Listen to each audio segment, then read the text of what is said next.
Está na altura da revista de imprensa deste jornal. Hoje vamos olhar os jornais com o convidado António Mouzinho, é presidente da Associação Nacional de Transportadores Públicos Rodoviários de Mercadorias.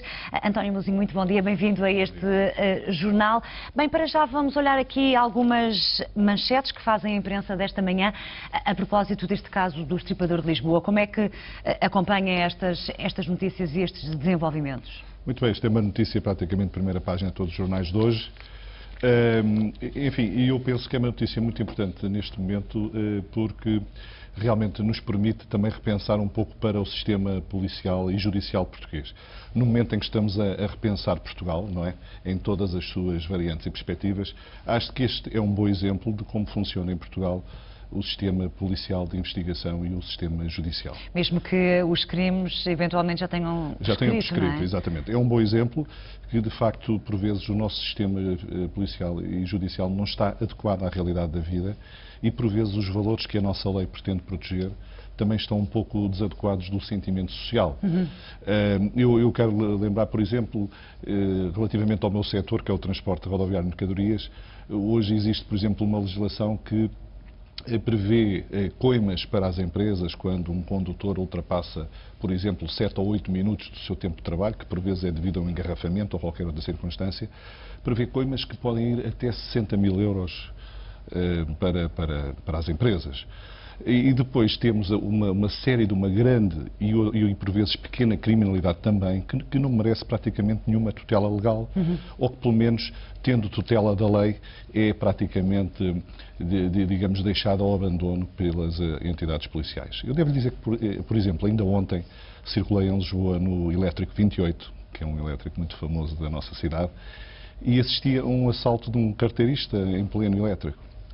Enfim, como o assalto acabou por ser abortado porque a esposa do assaltado se insurgiu, o próprio funcionário da Carris que circulava com o elétrico parou, abriu a porta para o carteirista ir embora calmamente. Portanto, e é esta tolerância social que temos e tolerância jurídica que está completamente desadequada realmente da realidade, porque eu penso que a sociedade pretende mais segurança e pretende que a sua segurança seja tutelada de forma mais eficiente, quer pelas polícias, quer pelos tribunais. Muito bem, fica então essa nota. Bem, vamos olhar também aqui, ainda no jornal Sol, nas bancas esta sexta-feira, vamos aqui olhar para uma matéria que certamente o preocupa, porque parece que depois de sucessivos adiamentos, de ontem a uma semana, as scouts, o pagamento de portais nas scouts é para valer. Como é que a Antram, certamente é uma questão que o preocupa, como é que a Antram está a acompanhar tudo isto? Enfim, a Antram desde sempre, desde os primeiros momentos, se insurgiu contra as portagens na SCUT, embora com outro enquadramento político e económico do país, há uns anos atrás, quando se começou a falar nestes assuntos, não é? Neste momento, atendendo à situação de emergência que o país vive e que compreendemos perfeitamente que o Estado tem que aumentar a receita pública e todos os setores da sociedade, sem exceção, são afetados. Portanto, a Antram, neste momento, não é obviamente contra a introdução das portagens na SCUT.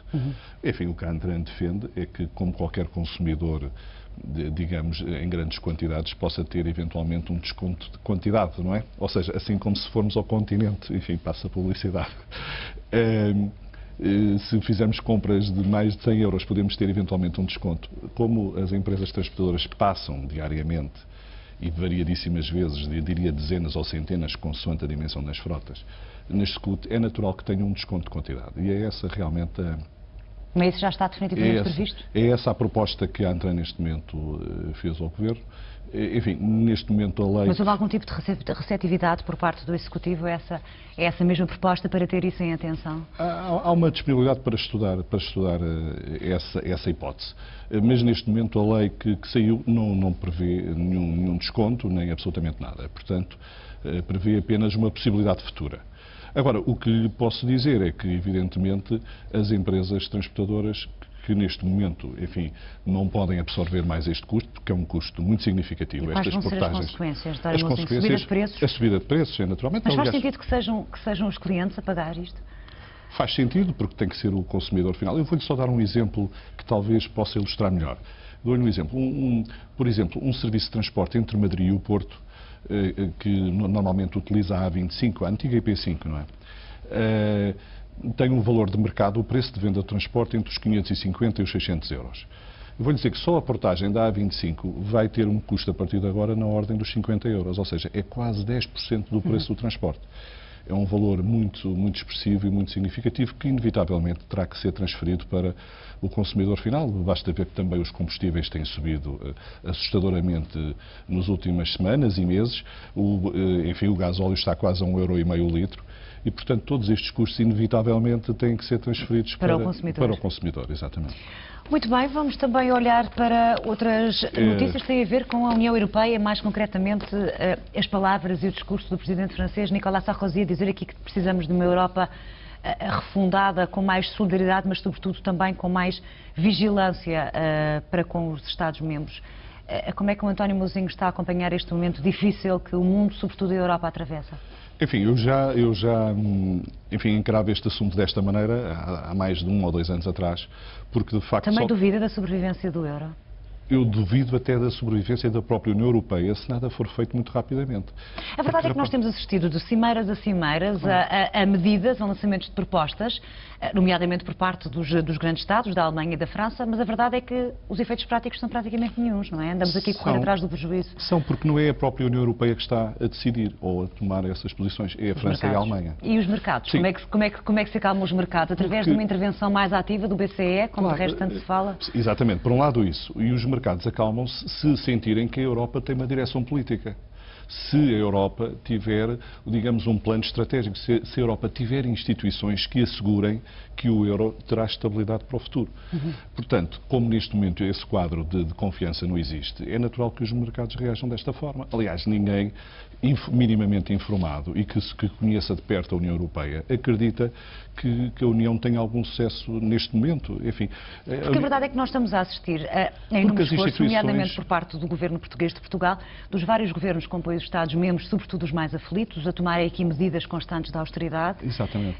E depois os especialistas vêm dizer que, bem, isto pode não chegar, não é? Pode não chegar. E não há essa confiança porque não há instituições no seio da União Europeia, portanto, os Conselhos de Ministros, enfim, é necessária uma maior integração política. Ou seja, é necessário caminharmos no sentido de um federalismo, da federação, para que realmente tudo isto se acalme. E o que se nota é que quer a França, quer a Alemanha, no último ano e meio, não têm dado sinais de querer avançar neste sentido. Só quando tudo está à beira do abismo é que Sarkozy vem dizer que quer repensar e refundar a Europa.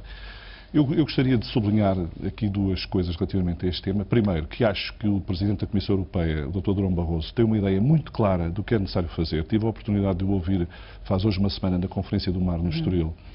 E realmente um raciocínio de uma clarividência fantástica. Que pena é que por vezes a imprensa internacional e às vezes até nacional não faça eco daquele pensamento. E, portanto, sabe muito bem o que é que há a fazer.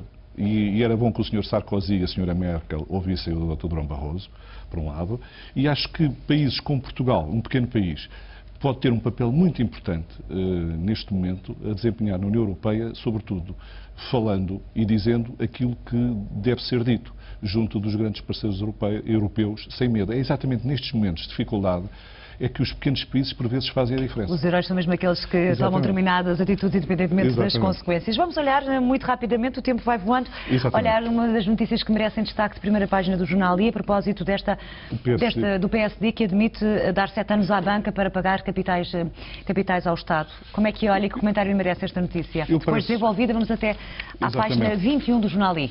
Eu parece-me que a notícia é extremamente interessante e acho que é uma posição muito sensata do PSD.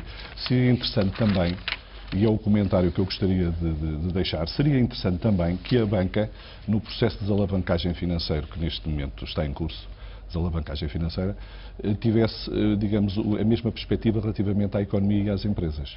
Ou seja, que concedesse também às empresas um prazo razoável, tendo em vista concluirmos a desalavancagem financeira da economia.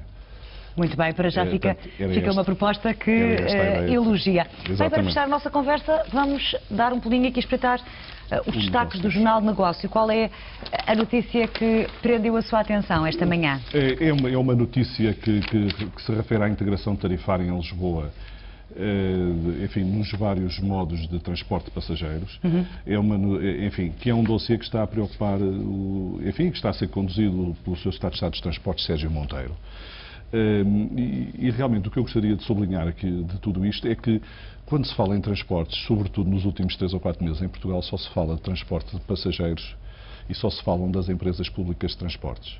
Ou seja, fala-se da Carris, do Metropolitano, do Metro do Porto e dos STCP, a Transteja, etc. Enfim, mas há mais transporte para além do transporte de passageiros. E o Governo aprovou ultimamente um plano estratégico de transportes que, enfim, era também uma exigência do memorando de entendimento com a Troika. Mas que é uma matéria também muito complexa, não é? Uma matéria complexa, mas que deixou de parte o transporte de mercadorias, rodoviário de mercadorias. Eu admito que terá sido, enfim, um lapso de última hora que eventualmente não contemplou. Mas em matérias, nomeadamente em relação aos transportes de mercadorias, é que acha que deveria ser preciso apostar e repensar como se está a fazer com o transporte de mercadorias. Mas em que sentido? Repara, o transporte rodoviário de mercadorias representa, em termos internos, 90% das trocas, mais de 90% das trocas de mercadorias internamente são feitas através do transporte rodoviário de mercadorias. Ou seja, o transporte rodoviário de mercadorias é extremamente importante e vital. Se ao fim de 2 ou 3 dias não existir transporte rodoviário de mercadorias, não existe combustível nas bombas de gasolina, não existem bens nos supermercados, etc. Portanto, e não faz sentido um Estado moderno não olhar para o transporte rodoviário de mercadorias com redobrar a atenção. E qualquer processo de crescimento da nossa economia só faz sentido se o transporte rodoviário de mercadorias for tido em conta e for planeado adequadamente.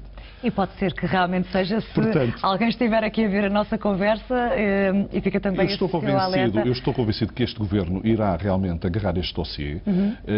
Enfim, teve nestes primeiros meses grandes assuntos para tratar e que agora está a chegar o momento de exatamente agarrar este assunto, porque o transporte rodoviário de mercadorias deve estar no primeiro plano das preocupações de um Governo moderno. Fez muito bem a lembrá-lo nesta conversa, na leitura dos jornais. Obrigada, António Mousinho, por ter estado connosco na SIC Notícias para ler os jornais desta sexta-feira.